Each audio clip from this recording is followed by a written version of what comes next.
মাটি কাটা হয়, সেখানে ড্রেজার দিয়ে মাটি কাটা হয় এবং সেটির কারণে যেই অংশটি থেকে মাটি কাটা হয় এর আশেপাশের জমিগুলো হচ্ছে আপনার বিপন্ন হয় এবং কৃষি উৎপাদনমুখী করা যায় না, যার ফলে যেটি হয় আমাদের বন্যার সময় যে নদীর পার যেগুলো রয়েছে সেগুলো ভেঙে যায় এবং বন্যার সময় আমরা হচ্ছে যে ক্ষতি হয় সেই ক্ষতিটি 2 গুণ বা 3 গুণ বেড়ে যায়।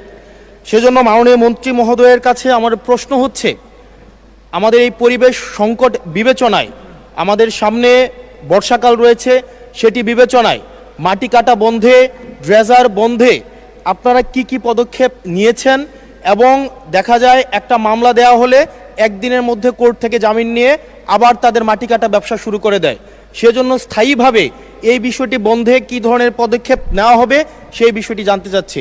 ধন্যবাদ। মাননীয় মন্ত্রী।